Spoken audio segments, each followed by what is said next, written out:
अस्सलाम वालेकुम। Doctor Mohammad Habibur Rahman, faculty member MNS university of agriculture Multan. मैं 2016 से ज्वाइन करने के साथ ही क्लाइमेट चेंज से रिलेटेड रिसर्च और एडेप्टेशन और मिटिगेशन रिसर्च पे काम कर रहा हूँ। मेरी PhD जो है वो क्लाइमेट चेंज सब्जेक्ट पे है और पोस्ट डॉक रिसेंटली मैंने जर्मनी से डिजिटल और प्रिसीजन एग्रीकल्चर पे किया है। तो मौजूदा हालात के अंदर जैसा कि हम देख रहे हैं कि पाकिस्तान इस वक्त क्लाइमेट से रिलेटेड क्राइसिस से गुज़र रहा है। 2022 की एग्जांपल ले लें, जिसमें एक साल के अंदर ही मार्च, अप्रैल और मई के अंदर हीट वेव्स का सामना करना पड़ा और उसमें ही साथ ही हमें एरेटिक, इंटेंस और हाई रेनफॉल स्पेल्स का और मानसून, सीवियर मानसून का जो है हमें सामना करना पड़ा। और ख़ासकर एग्रीकल्चर सेक्टर एक ऐसा सेक्टर है जो कि बहुत ज़्यादा क्लाइमेट वल्नरेबल है और सबसे ज़्यादा जो है वो इससे क्लाइमेट से और इन्वायरमेंट से इफ़ेक्ट होता है। तो इस सिलसिले में ज़री यूनिवर्सिटी मुल्तान जो है वो अपने इब्तिदा से ही क्लाइमेट चेंज पे रिसर्च कर रही है। उस पर एकेडमिक्स और डिग्री प्रोग्राम जो हैं वो उसमें जारी हैं, जिसमें क्लाइमेट चेंज MS ऑनर का प्रोग्राम सक्सेसफुली जारी है और उसके साथ रिसेंटली क्लाइमेट स्मार्ट एग्रीकल्चर का करिकुलम जो है डेवलप हो चुका है और रिसेंटली इट विल बी जो है वो भी शुरू हो जाएगा। तो रिसर्च की जहाँ हम बात करें अब, इन चैलेंजेस से निपटने के लिए बड़ा इम्पोर्टेंट है कि इस किस्म की रिसर्च और इस किस्म की टेक्नोलॉजी जो है वो बनाई जाए जो कि फार्मर फ्रेंडली हो, जो कि इकोसिस्टम की सस्टेनेबिलिटी के लिए इम्पोर्टेंट हो, एग्रीकल्चर प्रोडक्शन सिस्टम के हवाले से उनकी सस्टेनेबल प्रोडक्शन के लिए अहम हो। तो इस टाइम जहाँ आपको नज़र आ रहा है ये एक जो टेक्नोलॉजी लगाई गई है बेसिकली वो है एग्रोफॉरेस्ट्री एंड एले क्रॉपिंग सिस्टम, जिसके अंदर बेसिकली दरख्तों के साथ साथ जो है डिफरेंट क्रॉप्स जो हैं वो लगाई गई हैं ताकि एक सेम पीस ऑफ लैंड से एक वक्त के अंदर जो है आप फूड सिक्योरिटी के साथ साथ ऑयल सिक्योरिटी और ख़ासकर ऐसी क्रॉप्स लगाई गई हैं जो कि सॉइल की हेल्थ को इम्प्रूव करती हैं और ओवरऑल जो डिफरेंट रोटेशन सिस्टम्स हैं इनके लिए काफ़ी मुफीद हैं। तो ये हम 2019 से इस सिस्टम के ऊपर काम कर रहे हैं और ये हमारा 4th सीज़न है। 2 इयर्स की क्रॉप रोटेशन सिस्टम कंप्लीट हो चुके हैं अंडर एग्रोफॉरेस्ट्री सिस्टम में। तो हम यहाँ आप लोग देख सकते हैं कि बड़ा अच्छा जो है हमें क्रॉप्स का रिस्पांस मिल रहा है, जिसमें इस मौजूदा सीज़न के अंदर सीसेम और मूंग बीन की फसल जो है वो लगाई गई है और ये एक एग्रोफॉरेस्ट्री ब्लॉक है, इसके अंदर लगाई गई है और डिफरेंट एलेज में आप देख सकते हैं कि वेरी क्लियरली क्रॉप की बड़ी अच्छी ग्रोथ है, जहां ट्री और क्रॉप का इंटरेक्शन कंपटीशन मौजूद है। लेकिन उसके बावजूद जो है ये माइक्रो क्लाइमेट को रेगुलेट करता है और लास्ट ईयर हमने जो डेटा हमारे पास आया उससे क्लियरली हम देख सकते हैं कि 2 डिग्री सेंटीग्रेड का जो टेम्परेचर है वो यहाँ एग्रोफॉरेस्ट्री ब्लॉक के अंदर कम था as compare to other than. तो उसके निस्बत में जो क्रॉप्स हैं वो माइक्रो क्लाइमेट उनको अच्छा मिलता है, वो उनकी ग्रोथ और प्रोडक्टिविटी बेटर होती है और इसी तरह हमें यील्ड में भी और बायोमास में भी कोई सिग्निफिकेंट डिफरेंस नज़र नहीं आया। सो इट मीन कि अगर किसान काश्तकार जो हैं वो इस सिस्टम को अडॉप्ट करते हैं तो सेम पीस ऑफ लैंड में जहां वो इकोसिस्टम सर्विसेज को और इकोसिस्टम से रिलेटेड जो मैकेनिज़्म हैं उनको रेगुलेशंस को बड़ा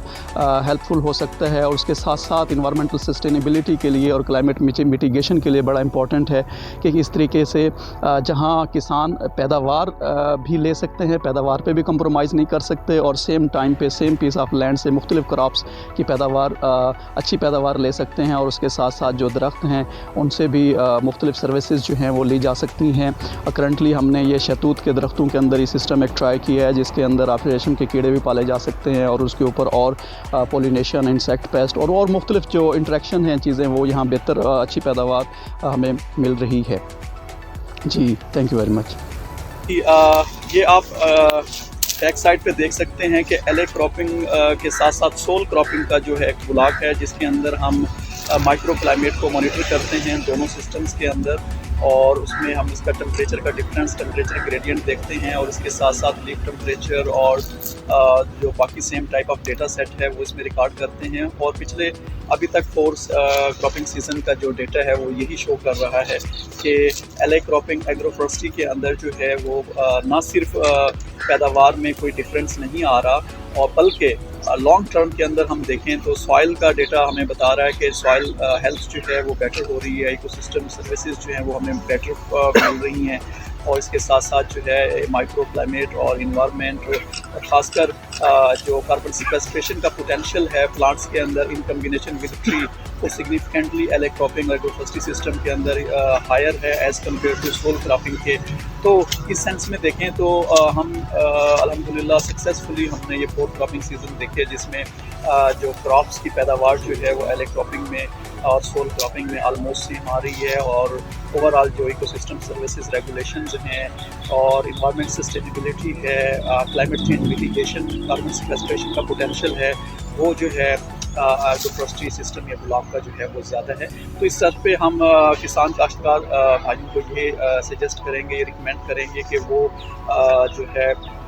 ज़्यादा से ज़्यादा इस सिस्टम की तरफ आएँ, जहाँ ना सिर्फ वो एक सेम पीस ऑफ लैंड में कम वक्त में ज़्यादा पैदावार और ऑलमोस्ट सेम पैदावार डेफिनेटली लेंगे, लेकिन वो इन्वायरमेंट के लिए, क्लाइमेट के लिए और ओवरऑल इस सरफेस पे इंसानों के ह्यूमैनिटी की बका के लिए बड़ा ज़रूरी है, चूँकि जिस तरीके से बदलते मौसमी हालात और क्लाइमेट चेंज के क्राइसिस जहाँ दुनिया फेस कर रही है, वहाँ डेवलपिंग कंट्रीज़ खासकर पाकिस्तान इस बड़े मुश्किल वक्त से गुज़र रहा है। तो इस मुश्किल चैलेंजेस और वक्त से गुजरने के लिए हमें इस टाइम ज़रूरत है कि हम क्लाइमेट स्मार्ट एग्रीकल्चर की जो टेक्नोलॉजीज़ हैं उनको अडॉप्ट करें, क्लाइमेट रेजिलिएंट एग्रीकल्चर सिस्टम की तरफ आएँ। तो ये जो आज हमने डिस्कस